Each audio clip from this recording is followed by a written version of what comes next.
Assalamualaikum warahmatullahi wabarakatuh. Perkenalkan, saya Wiwi Sukmawati SPD, calon guru penggerak angkatan 5 dari SD Negeri 1 Montongsari, Kabupaten Kendal. Salam dan bahagia. Izinkan saya untuk berbagi pemahaman dan pengalaman terkait aksi nyata modul 1.4 tentang budaya positif. Berikut video rekamannya. Assalamualaikum warahmatullahi wabarakatuh. Waalaikumsalam warahmatullahi wabarakatuh. Yang terhormat Kepala Sekolah SD Negeri 1 Montongsari, yang saya hormati Bapak Ibu guru SD Negeri 1 Montongsari dan SD 2 Montongsari. Yang pertama, marilah kita selalu bersyukur kepada Allah Subhanahu wa taala sehingga kita diberikan kesehatan dan waktu untuk bisa bertemu di tempat SD 2 SD 1 Montongsari dalam rangka kegiatan saya, yaitu melakukan aksi nyata modul 1.4 budaya positif. Dan di sini nanti saya akan berbagi sharing dengan Bapak Ibu tentang budaya positif. Terima kasih. Langsung saja saya mulai untuk diseminasi saya, yaitu tentang budaya positif. Mungkin Bapak Ibu sudah sering sekali mendengar budaya positif. Nah, budaya positif ini sebenarnya di setiap sekolah pasti sudah ada. Cuma kita tidak terasa bahwa kita sudah melaksanakan budaya positif. Di sini saya sebagai CGP Angkatan 5 Kabupaten Kendal dengan fasilitator Ibu Endang Pujiastuti dan pengajar praktek Niken Hartati. Latar belakangnya bahwa budaya positif itu kita sesuai dengan atau selaras dengan apa yang sudah diajarkan oleh Ki Hajar Dewantara, bahwa pendidikan itu sejatinya adalah menuntun segala kodrat yang ada pada anak-anak agar mereka dapat mencapai keselamatan dan kebahagiaan setinggi-tingginya, baik sebagai manusia maupun sebagai anggota masyarakat. Pendidikan haruslah membimbing dan menguatkan apa yang ada di dalam diri setiap anak agar dapat memperbaiki tingkah lakunya, cara hidupnya, dan pertumbuhannya. Dan di dalam proses menuntun, anak diberikan kesempatan seluas-luasnya untuk mengembangkan potensi, bakat, dan minatnya sebagai individu yang unik. Karena kita menyadari bahwa setiap individu pasti memiliki keunikan sendiri-sendiri. Mereka dilahirkan tidak sama. Guru sebagai pamong dapat memberikan tuntunan agar anak dapat menemukan kemerdekaannya dalam belajar. Di sini guru diharapkan memiliki nilai-nilai positif yang dibutuhkan untuk membentuk karakter profil pelajar Pancasila dengan memberi contoh dan melakukan pembiasaan yang konsisten di sekolah. Pengembangan budaya positif dapat menumbuhkan motivasi intrinsik dalam diri anak untuk menjadi pribadi yang bertanggung jawab dan berbudi pekerti luhur serta berakhlak mulia.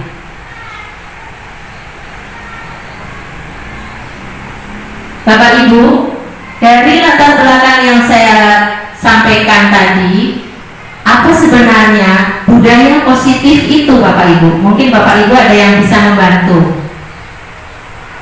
Monggo. Menurut Bapak Ibu, budaya positif itu sendiri apa, Bapak Ibu? Ya, budaya positif itu adalah tingkah laku warga kelas atau sekolah yang dijiwai oleh nilai-nilai kebajikan dan keyakinan universal yang bersumber dari kebiasaan-kebiasaan yang dilakukan di kelas ataupun sekolah. Nah, bagaimana membangun atau mewujudkan budaya positif di sekolah? Ini yang penting Bapak Ibu. Jadi kita tahu bahwa kita itu sebenarnya sudah mempunyai budaya positif di sekolah, tetapi kadang-kadang merasa, mengapa ya anak kok diberi aturan seperti ini tapi kok tidak mau hanya sebentar, besok lagi sudah tidak mau lagi. Mungkin kita sering seperti itu nih Bapak Ibu nih. Nah, sekarang kita belajar bersama Bapak Ibu. Saya akan berbagi dengan Bapak Ibu bagaimana untuk membangun atau mewujudkan budaya positif di sekolah atau di kelas. Membangun budaya positif itu adalah tujuan pendidikan. Nah, di mana Bapak Ibu harus mengubah perubahan atau kita harus mengubah paradigma sebagai langkah awal di dalam membangun sebuah budaya positif. Sebelumnya saya mempunyai permainan Bapak Ibu supaya kita lebih paham dalam memahami apa yang akan nanti saya sharekan dengan Bapak Ibu. Saya punya permainan, namanya permainan Ayo Buka. Bapak Ibu coba yang bersebelahan, Bu Dwi sama Pak Ir coba sebentar. Kemudian Bu Rina dengan, nggak apa-apa duduknya di situ. Bu Rina dengan Bu Rati, kemudian Bu Iva dengan Bu Eri. Monggo Bu Iva duduk di depan sebentar. Nah, sekarang permainannya Ayo Buka. Satu, menggenggam sesuatu, ibaratkan yang Ibu genggam itu adalah sesuatu yang sangat berharga dalam hidup Ibu. Pokoknya sesuatu banget gitu, tak genggam seerat-eratnya. Terus yang satu, berusaha membujuk, boleh dengan menghardik, boleh memberikan imbalan uang agar mau membuka kepala tangannya. Coba Bapak Ibu, Bu Mahromah yang memegang tangannya erat-erat. Coba Bu Bapak Ibu, coba. Silakan untuk dicoba supaya mau membuka. Coba, ya. Di dalamnya adalah sesuatu yang sangat berharga sekali. Nah, dikasih uang misalnya, kira-kira mau nggak membuka? Mau. Dikasih, dibujuk, dihardik. Nah, kira-kira mau apa enggak? Ada sedikit terlihat merah-merah itu mau. Ya, kalau merah-merah mau katanya. Ya. Bergantian Bapak Ibu, sekarang bergantian. Yang memegang dengan yang membujuk bergantian. Memegang, ya.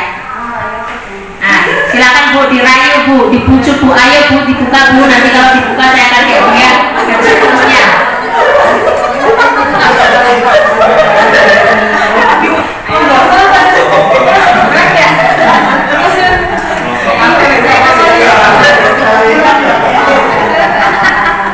Nah, ya terima kasih Bapak Ibu, tepuk tangan untuk Bapak Ibu semuanya. Nah, pertanyaan saya sekarang, kira-kira apakah Ibu atau Bapak mau membuka kepala tangannya?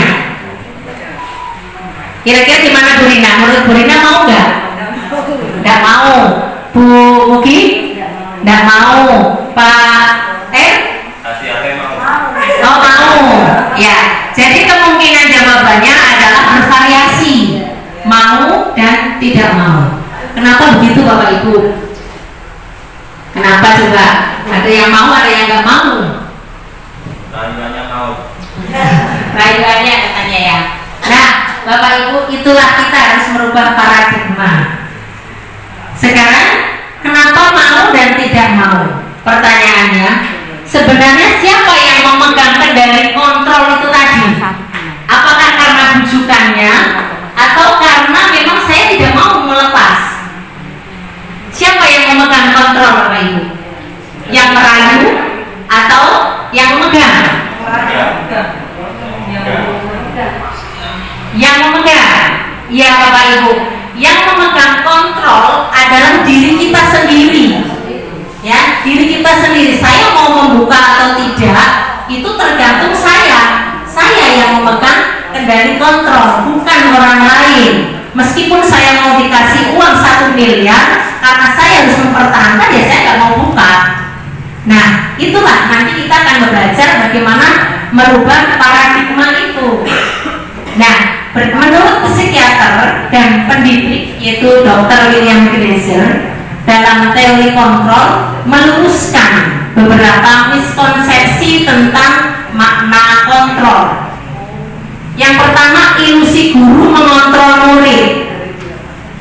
Nah, pada dasarnya Bapak Ibu, guru itu tidak bisa memaksa murid untuk melakukan sesuatu yang kita inginkan. Tetapi ketika murid mau melakukan, itu karena memang murid sedang membutuhkan kontrol guru. Jadi ketika murid mau melakukan, itu karena memang murid pada waktu itu menginginkan guru itu melakukan kontrol. Dan berdasarkan teori bahwa semua apapun yang dilakukan, baik itu perbuatan yang baik ataupun tidak baik, itu pasti mempunyai tujuan. Makanya kadang ada murid kita yang berbuat tidak baik, misalnya berantem dengan temannya dijual jabir, itu sebenarnya dia sedang dalam memenuhi kebutuhan dia. Dia mungkin ingin mencari kesenangan, kemudian dia ingin mencari perhatian. Nah, sebenarnya itu dia sedang memenuhi kebutuhannya, Bapak Ibu. Yang kedua ilusi bahwa semua penguatan positif itu efektif dan bermanfaat. Saya jelaskan Bapak Ibu.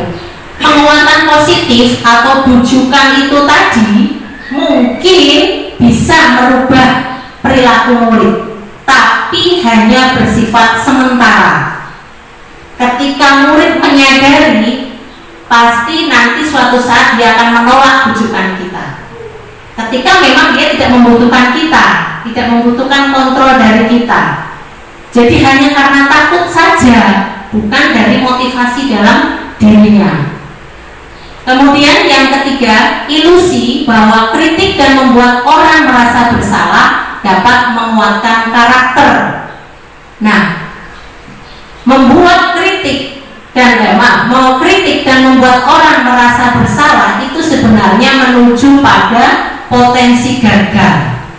Karena apa Bapak Ibu? Kalau anak kita sedang mengalami masalah, kemudian guru memberikan kontrol kepada murid, kemudian murid merasa bersalah, bahwa murid itu sedang mengalami yang namanya merasa rendah diri, merasa orang yang paling bersalah. Jadi dalam pikirannya itu yang terpikir adalah saya orang yang paling bersalah. Jadi tidak bisa mengembangkan diri, malah justru merasa rendah diri. Yang keempat yaitu ilusi bahwa orang dewasa memiliki hak untuk memaksa. Kebanyakan orang dewasa itu memaksa hal untuk merubah perilaku murid. Dan ketika memaksa itu, sebenarnya orang dewasa itu menyadari bahwa yang dia lakukan itu tidak akan bermanfaat dalam jangka panjang. Mungkin hanya berlaku jangka pendek, bahkan bisa menimbulkan yang namanya kebencian. Ya, karena dipaksa anak-anak jadi benci dengan kita. Nah, bagaimana menyikapi hal tersebut? Nah, berdasarkan beberapa penelitian tadi, teori kontrol bahwa semua perilaku manusia tadi sudah memiliki tujuan. Tadi sudah saya jelaskan Bapak Ibu. Begitu juga dengan perilaku siswa. Bahkan kesalahan yang dilakukan pun pasti ada alasannya. Tadi sudah saya sampaikan. Nah, alasan tersebut disebut dengan pemenuhan kebutuhan dasar manusia.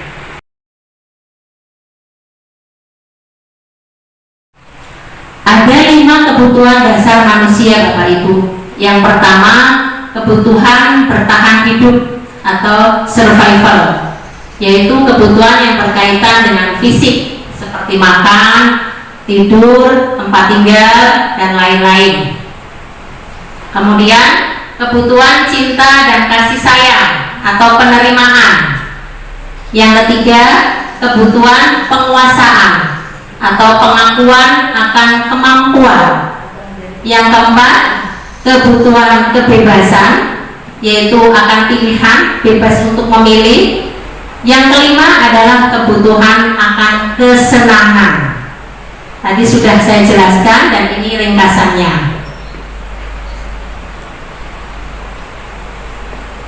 Nah, bagaimana Bapak Ibu seseorang itu bisa berubah dari tadi paradigma stimulus respon kepada pendekatan teori kontrol? Nah, berdasarkan Stephen R. Covey 1991 menyatakan bahwa bila kita ingin membuat kemajuan perlahan, sedikit-sedikit ubahlah sikap atau perilaku Anda. Namun, bila kita ingin memperbaiki cara-cara utama kita, maka kita perlu mengubah kerangka acuan kita. Ubahlah bagaimana Anda melihat dunia, bagaimana Anda berpikir tentang manusia. Ubahlah paradigma Anda, skema pemahaman dan penjelasan aspek-aspek tertentu tentang realitas. Kita lihat realitasnya ya Bapak Ibu. Nah, ini adalah stimulus responnya dan teori kontrolnya. Berdasarkan stimulus respon, bahwa kebutuhan kita itu sama, tetapi berdasarkan teori kontrol, bahwa kebutuhan kita itu beda. Yang kedua, semua orang melihat hal yang sama. Berdasarkan teori kontrol, setiap orang memiliki gambaran yang berbeda. Kita mencoba mengubah orang agar berpandangan sama dengan kita, tapi berdasarkan teori kontrol, kita berusaha memahami pandangan orang lain, Bapak Ibu. Kemudian, perilaku buruk dilihat sebagai satu kesalahan. Berdasarkan teori kontrol, bahwa perilaku buruk pun memiliki tujuan. Selanjutnya, orang lain bisa mengontrol kita. Padahal menurut teori kontrol, yang bisa mengontrol kita adalah diri kita sendiri. Dan saya bisa mengontrol orang lain, padahal kita tidak bisa mengontrol orang lain. Kemudian pemaksaan pada saat bujukan gagal. Berdasarkan teori kontrol, kolaborasi dan konsensus menciptakan pilihan-pilihan baru. Kemudian model berpikir menang kalah. Dalam teori kontrol, model berpikir menang-menang. Ini adalah kerangkanya ya Bapak Ibu. Nanti kita bisa belajar bersama di sini. Nah, selanjutnya bagaimana kita mewujudkan disiplin positif. Tadi pertama merubah paradigma, kemudian kita disiplin positif. Nah, disiplin positif ini adalah unsur utama Bapak Ibu dalam membangun budaya positif. Menurut Ki Hajar Dewantara, bahwa untuk menciptakan murid yang merdeka, syarat utamanya adalah harus ada disiplin yang kuat. Disiplin yang dimaksud itu apa Bapak Ibu? Apakah harus patuh pada peraturan? Kalau tidak patuh nanti akan mendapatkan hukuman? Seperti itu Bapak Ibu? Bukan ya. Nah, disiplin yang dimaksudkan di sini adalah disiplin diri. Disiplin diri ini dapat terbentuk dari motivasi internal, motivasi dalam diri kita sendiri. Terus bagaimana yang belum mempunyai motivasi intrinsik atau belum bisa mendisiplinkan diri? Harus ada orang lain yang mendisiplinkan. Dan ini bersifat tidak memaksa dan harus diberikan kemerdekaan. Dan ini yang dinamakan dengan motivasi eksternal. Nah, dengan anak memiliki motivasi intrinsik atau disiplin diri, maka anak akan dapat mengontrol dirinya, mengembangkan dirinya, memotivasi dirinya untuk dapat bertanggung jawab dalam mengembangkan potensinya dalam pembelajaran, sehingga anak ada kemampuan untuk mengembangkan diri. Nah, tujuan dari penerapan disiplin sendiri adalah membentuk murid-murid yang berkarakter, berdisiplin, santun, jujur, peduli, bertanggung jawab, dan merupakan pembelajar sepanjang hayat. Salah satu disiplin positif yang harus kita terapkan dimulai dengan membuat keyakinan kelas, Bapak Ibu. Kita awali dengan membuat keyakinan kelas. Nah, apa itu sebenarnya keyakinan kelas? Kok bukan peraturan kelas? Nah, keyakinan kelas ini adalah nilai-nilai kebajikan universal yang disepakati secara tersirat dan tersurat, lepas dari latar belakang suku, bahasa, maupun agama. Bapak Ibu, di awal pembelajaran kita melakukan yang namanya kesepakatan kelas. Kelas kita itu mau dibuat seperti apa, mau memimpikan kelas seperti apa, kita buat dalam kesepakatan kelas.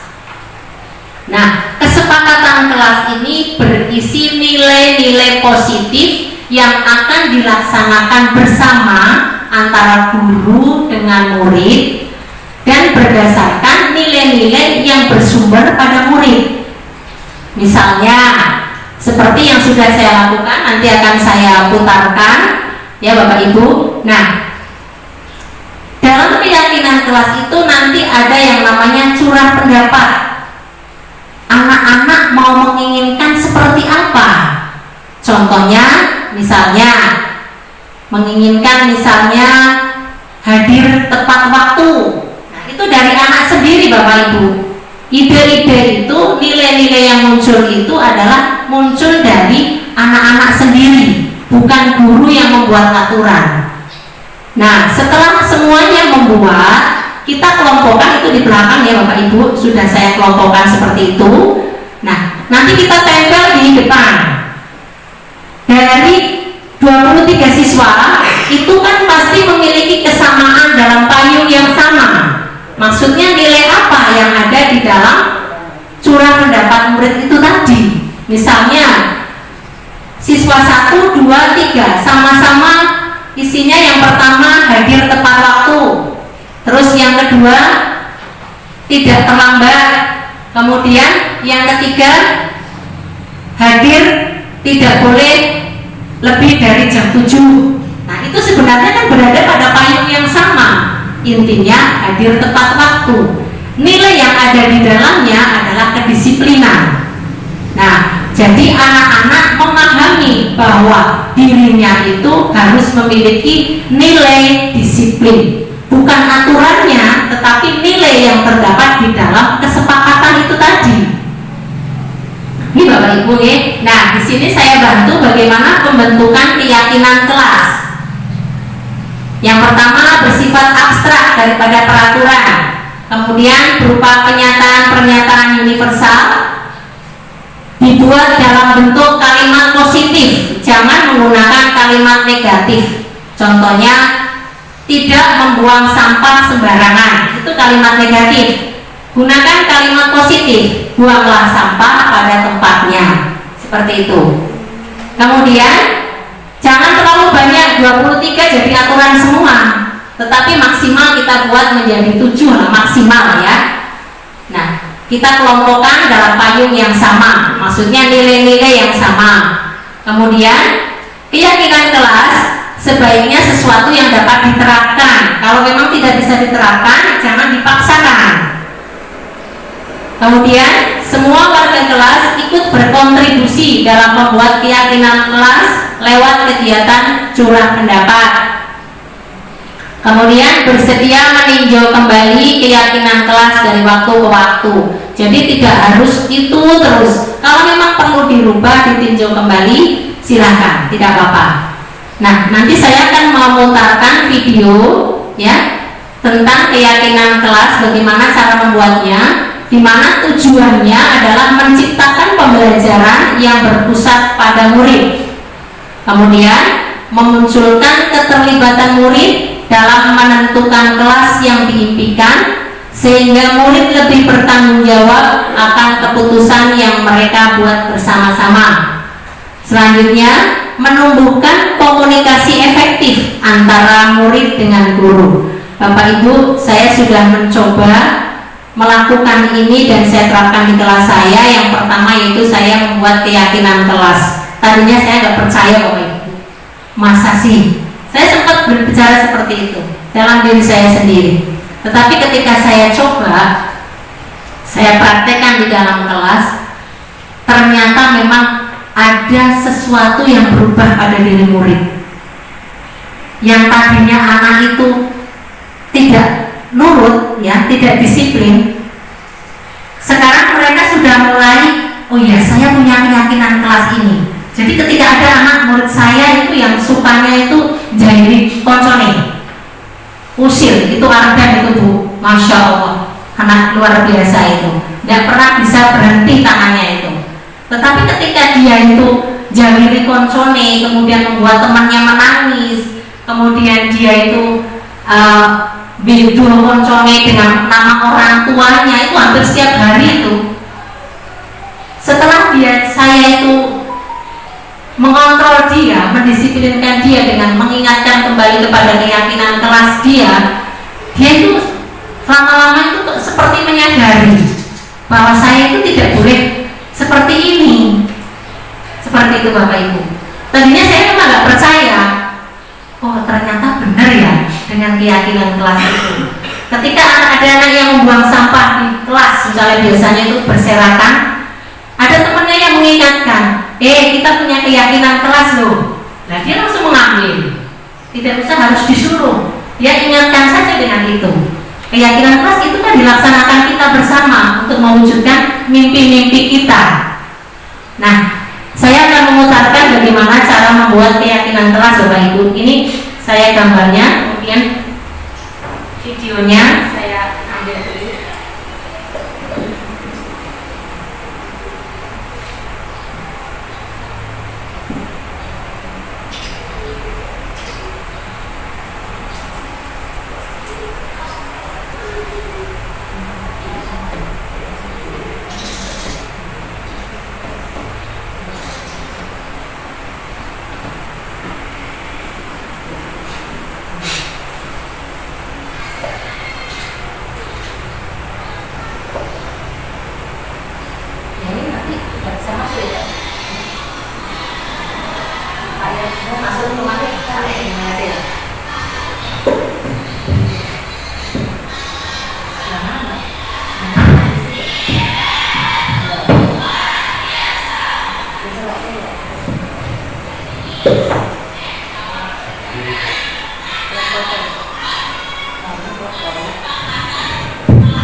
Ini saya menggunakan stick note nih Bapak Ibu, kertasnya jadi bisa langsung nempel.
Sudah semua?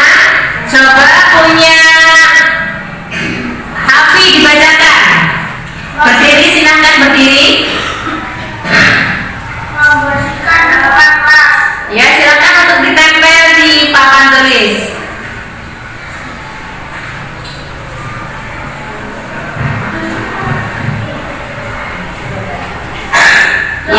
Ya, silakan duduk lagi. Kemudian Ain, coba dibaca Ain. Menjaga kebersihan kelas. Ya, silakan ditempel. Kemudian Tio. Membantu teman. Ya, silakan tempel. Fabio. Aktif di kelas. Ya, silakan ditempel. Kemudian punya Zahra. Ya, silakan ditempel.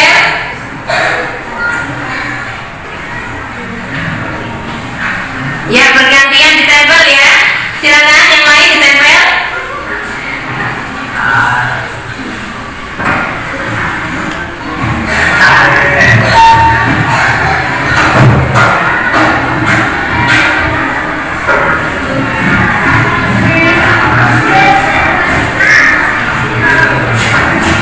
Silakan kelompok warna kuning.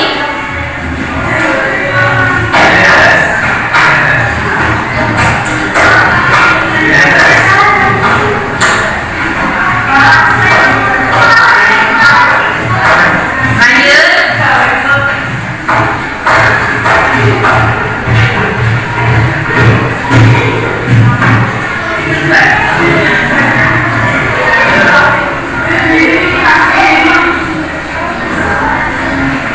Silakan pakai hijau.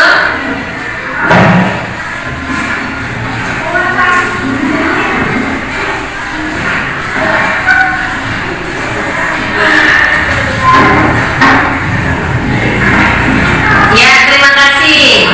Semua keinginan apa, keinginan positif tentunya ya, yang ingin kalian laksanakan, kita laksanakan bersama. Nah, dari semuanya ini kita kelompokkan pasti ada yang sama. Ya, nilai-nilai positif apa yang sebenarnya kalian inginkan? Coba sebentar. Kita kelompokkan dulu ya. Kerjasama, di sini ada nggak? Ayo bisa bantu. Silakan. Ayo masuk ke depan, ayo bantu dulu. Yang sama dengan kerjasama, membersihkan kelas. Nih, membersihkan. Datang tepat waktu dan lain dikelompokkan. Jadi 5 orang menjaga kebersihan kelas. Dan ini yang mempunyai nilai yang sama kita kelompokkan jadi satu Bapak Ibu.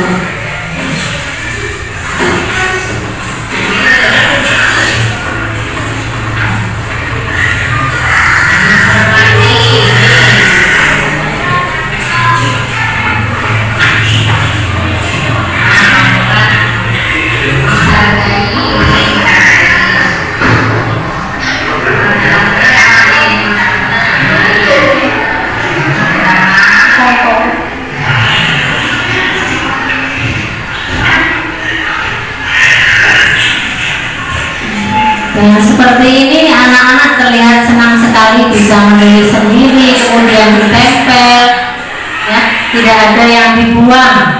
Itu anak-anak sudah senang sekali.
kelompokkan, kemudian membuat satu kalimat positif yang mengandung nilai-nilai dari apa yang sudah dituliskan itu. Dalam satu payung, misalnya tentang saling menghormati, kemudian saling menghargai. Ada juga yang menulis sarapan pagi Bapak Ibu, karena mereka menyadari bahwa mereka itu kalau pagi itu langsung jajan, tidak masuk kelas tapi langsung jajan. Nah, mereka ada yang menginginkan supaya sarapan pagi dulu ada.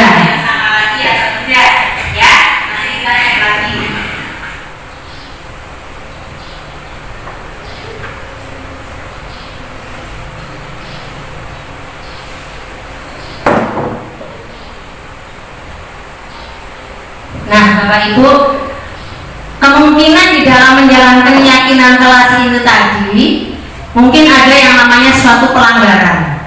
Murid pasti ada yang melanggar. Nah, bagaimana kita untuk mendisiplinkan mereka? Apakah dengan memberi hukuman ataupun imbalan ataupun konsekuensi, Bapak Ibu? Kalau Bapak Ibu seperti itu biasanya melakukannya dengan bagaimana, Bu Mugi? Bagaimana? Kalau ada anak yang melanggar, sudah dibuatkan keyakinan, sudah dibuat ya, tapi masih ada yang melanggar. Nah, konsekuensi. Kalau Bu Rina? Konsekuensinya apa dulu sebelum membuat Keyakinan kelas. Ya, ada komitmennya ya. Ya, kita sama Bu. Dulu saya berpikiran seperti itu. Anak dipahamkan dengan konsekuensi. Tetapi itu hanya bersifat sementara, Bapak Ibu. Ternyata anak tidak nyaman dengan seperti itu. Dan langkah yang terbaik adalah dengan restitusi. Ternyata itu, Bapak Ibu. Sekarang kita jadi paham ya. Restitusi itu adalah menciptakan kondisi murid untuk memperbaiki kesalahan mereka, sehingga mereka bisa kembali kepada kelompok mereka dengan karakter yang lebih kuat. Bukan konsekuensi ternyata Bapak Ibu. Itu pun bisa dilakukan, tetapi masih memiliki dampak yang jangka pendek dan itu tidak nyaman bagi murid. Murid hanya takut karena adanya apa yang tadi konsekuensi itu, gitu. Jadi bukan dari kesadaran diri, bukan motivasi dari dalam dirinya. Kenapa saya melanggar? Nah,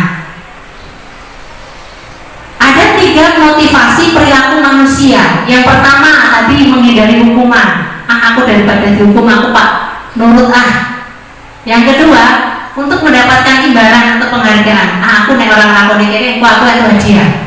Yang ketiga, untuk menjadi orang yang mereka inginkan dan menghargai diri sendiri dengan nilai-nilai yang mereka percaya. Nah, restitusi itu berkaitan dengan nomor 3 Bapak Ibu, di mana di sekolah kita di kelas harus menerapkan yang nomor 3.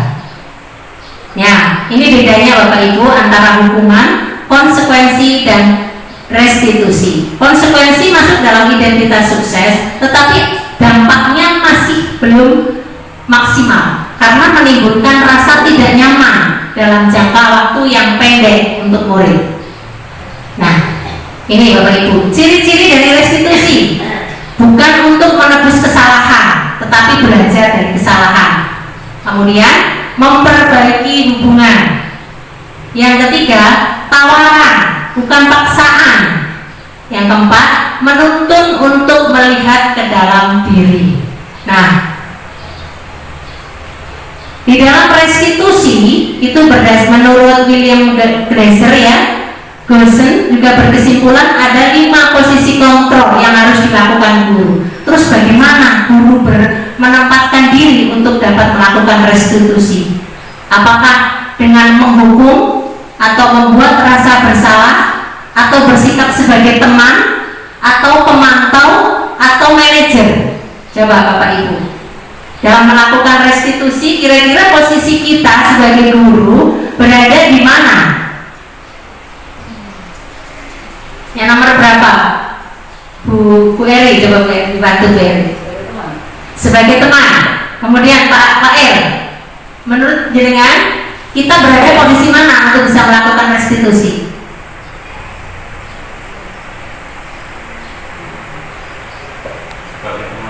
Sebagai teman. Kenapa nggak ada yang nggak pakai penghukum? Ya karena penghukum itu biasanya kan pasti akan menyakiti anak ya. Kan bukan hanya secara fisik, secara verbal juga. Misalnya, contoh ya, misalnya nih ada siswa kita, misalnya Adi yang datang terlambat ke sekolah. Kalau kita menggunakan posisi kita sebagai penghukum, kita mungkin akan berbicara seperti ini. Adi, kenapa kamu terlambat lagi? Berangkat jam berapa kamu? Nada kita keras.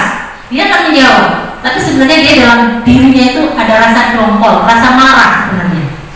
Itu penghukum. Kemudian pembuat rasa bersalah. Coba nak, kalau misalnya kamu itu tidak melakukan seperti itu, kamu datang jangan terlambat, kamu kan bisa, kan rumahmu dekat, kenapa terlambat? Nah, misalnya seperti itu. Kemudian yang posisi sebagai teman ya, misalnya Adi, coba besok kamu datang jangan terlambat, demi ibu lah, Miss. Jangan demi yang lain, demi ibu guru. Nah, itu berposisi sebagai teman. Kemudian yang sebagai pemantau. Nah, sebagai pemantau, misalnya, Adi, kamu datang terlambat hari ini ya.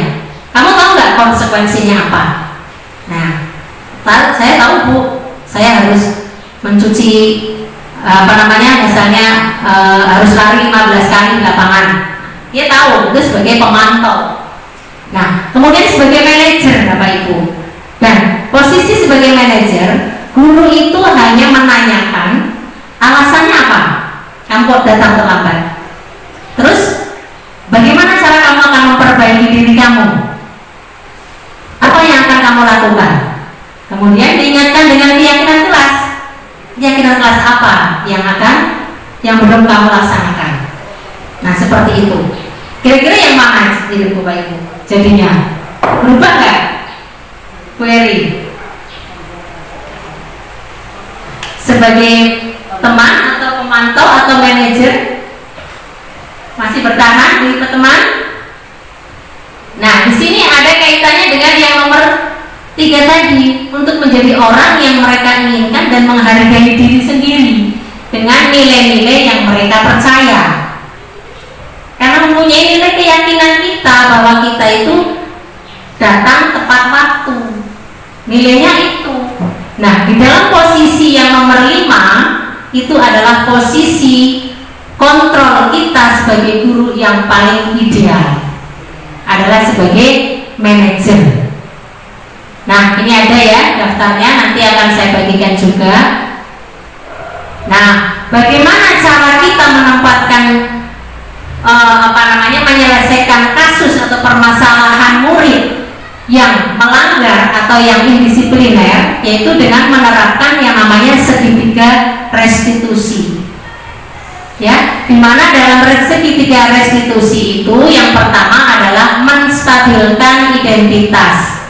Nah, misalnya dengan kata-kata, setiap orang itu pasti memiliki kesalahan, tapi saya tidak akan mencari kesalahan dan tidak akan mencari siapa yang benar, siapa yang salah. Contohnya kalimatnya seperti itu Bapak Ibu.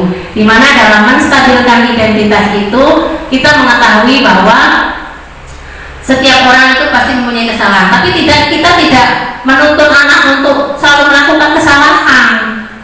Ya, tapi cuma kita menyadari bahwa setiap anak pasti melakukan kesalahan.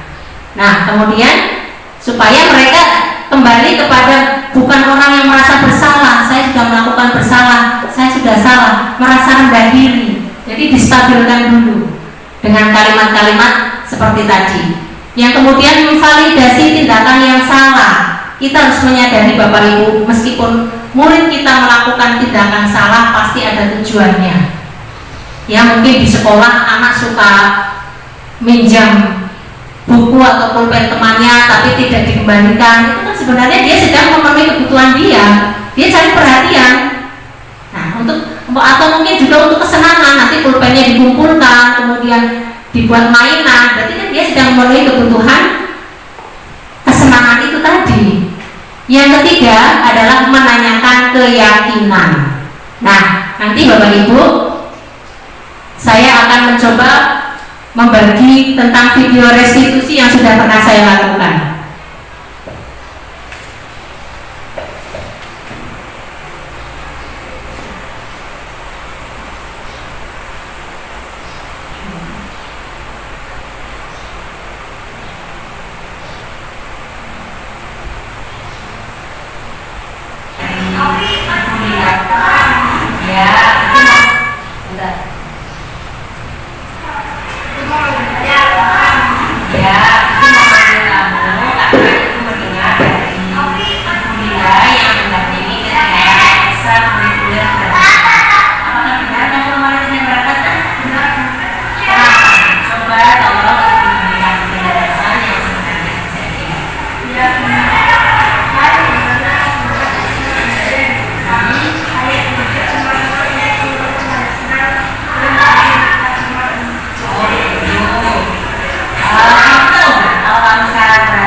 Katanya diajak oleh teman-temannya untuk tidak nonton itu panjat pinang. Nah, saya melakukan restitusi, kemudian menanyakan alasannya, dan dia sendiri yang akan berusaha untuk menyelesaikannya, mencari jalan keluar terbaik yang bisa dia lakukan, sehingga dia akan memiliki rasa tanggung jawab.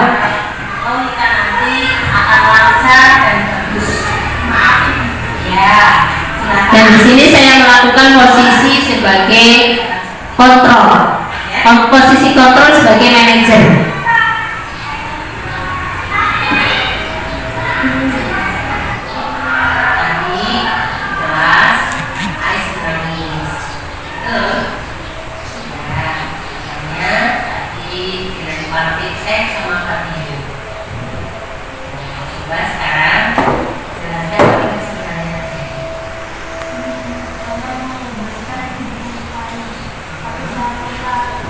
Feedbacknya dilempar ini kena kepalanya, kemudian dia nangis.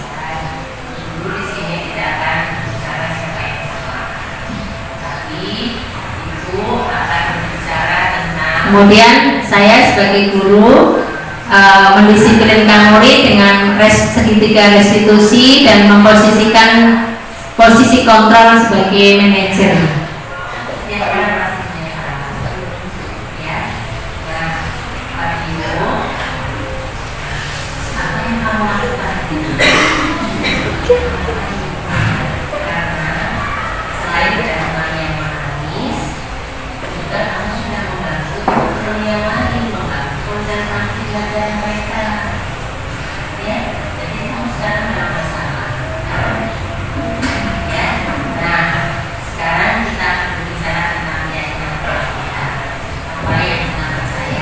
Nah, dengan anak diingatkan dengan keyakinan kelas, anak mulai berpikir bagaimana dia mencari jalan keluarnya, apa yang harus dia lakukan, dari motivasi dalam dirinya sendiri.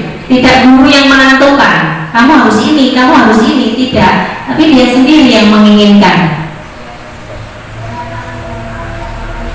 Nah, dia akan meminta maaf dan tidak akan melakukannya lagi.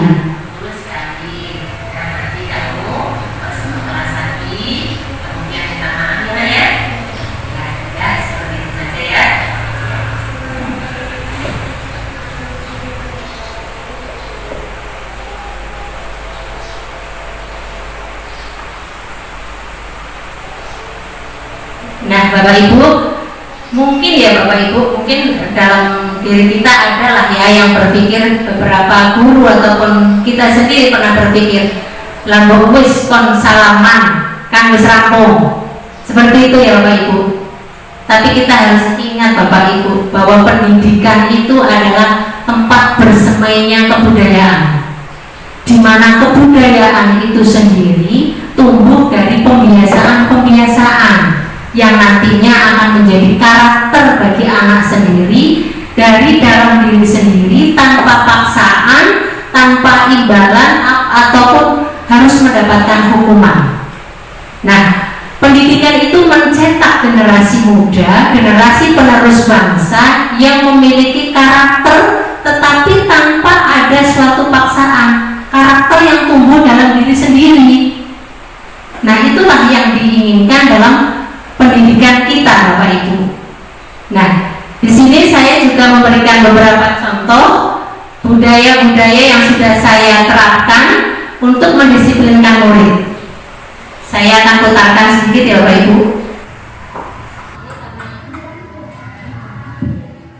Ini karena di dalam kesepakatan kelas ada membersihkan kelas dan halaman kelas. Nah, di sini anak-anak saya ajak untuk menanam bunga yang mereka bawa dari rumah, kemudian ditanam sendiri dengan bimbingan saya ya. Mungkin ada yang belum bisa menanam, bagaimana menanam, kemudian membersihkan. Setelah menanam tempatnya kotor, kemudian mereka membersihkan sendiri, dan sampai sekarang masih dibiasakan untuk membersihkan kelas dan halaman selalu bersih.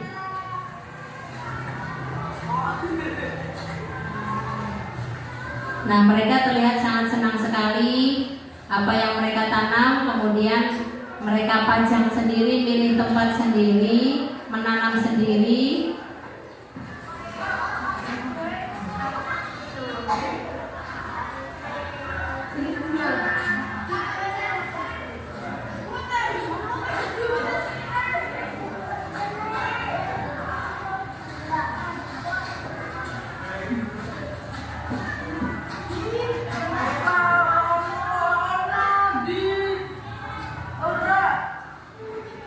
Nah, kemudian membersihkan sampah-sampah yang ada di dekat bunga.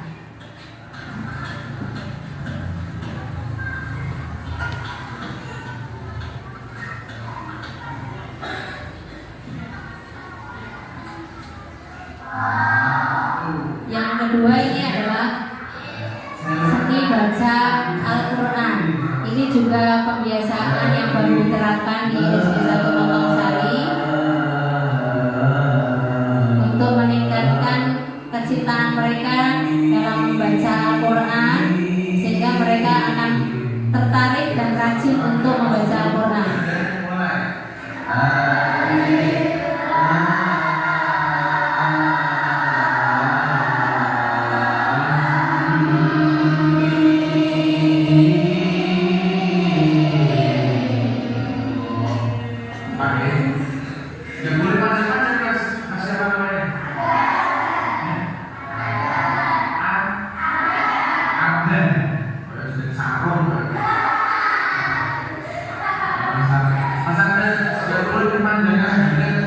Sesuai dengan kaidah bacaan tajwid ini, ngaji lah biasanya dari alif lam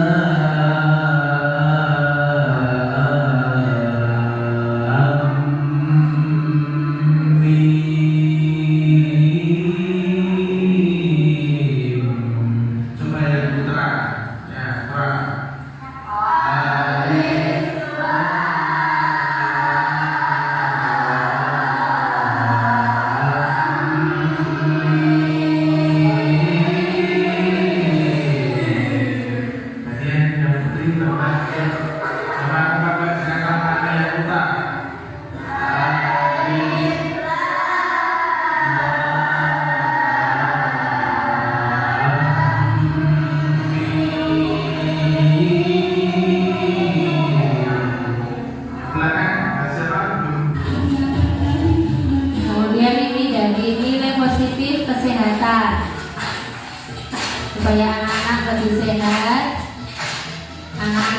membiasakan untuk melakukan budaya positif, yaitu berupa senam pagi setiap hari Sabtu.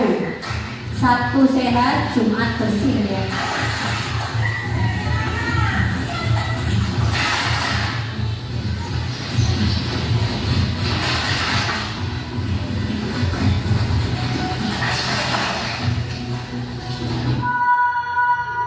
Ini adalah sholat berjamaah, sholat zuhur berjamaah yang dipimpin oleh Bapak Sayin ya, sebagai guru agama, sebagai imamnya.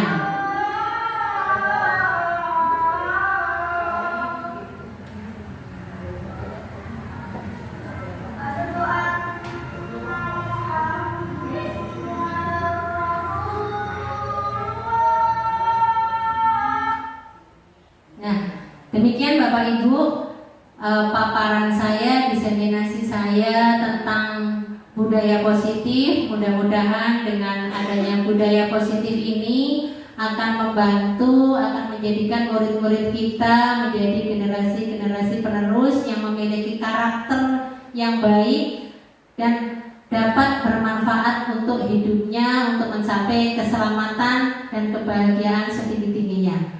Ada yang mau ditanyakan Bapak Ibu? Monggo. Nggih, Bu Mugi, monggo Bu Mugi.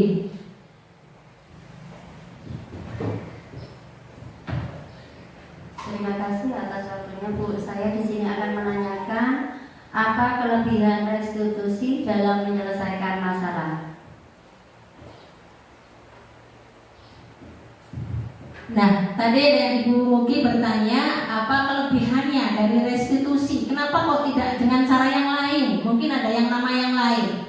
Nah, tadi sudah disampaikan juga bahwa dengan menggunakan restitusi itu akan membantu murid, memotivasi murid dari dalam atau secara intrinsik untuk dapat bertanggung jawab atas apa yang sudah dilakukan dan berusaha untuk menyelesaikan permasalahannya.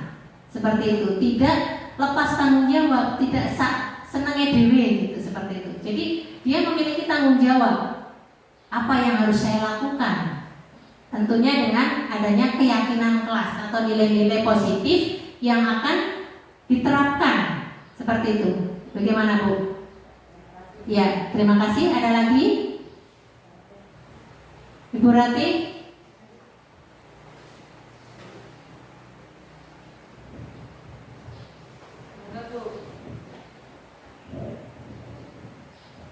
Terima kasih atas waktunya. Saya akan menanyakan mengapa menggunakan keyakinan bukan peraturan. Nah, terima kasih atas pertanyaannya. Mengapa kok istilahnya keyakinan bukan peraturan? Kalau dulu mungkin kita sering melihat peraturan ya Bapak Ibu ya. Nah, kita sekarang begini Bapak Ibu. Misalnya kita harus menggunakan masker, kemudian kita harus cuci tangan, kemudian kita harus menggunakan helm ketika kita berkendara. Nah, itu peraturan Bapak Ibu. Tetapi yang keyakinan itu adalah nilai apa yang ada di dalamnya. Nah, kalau misalnya kita menggunakan helm ketika berkendara, itu adalah nilai supaya kita selamat. Berarti keselamatan itulah yang dinamakan keyakinan. Nah, menanamkan keyakinan itu tidak mudah Bapak Ibu. Butuh proses, butuh pembiasaan, butuh teladan. Dan kita juga dapat menerapkan segitiga restitusi ketika anak indisipliner, ketika anak melanggar. Oke, Bapak Ibu, bisa dimengerti Bu Rati? Terima kasih. Ada lagi Bapak Ibu? Terima kasih.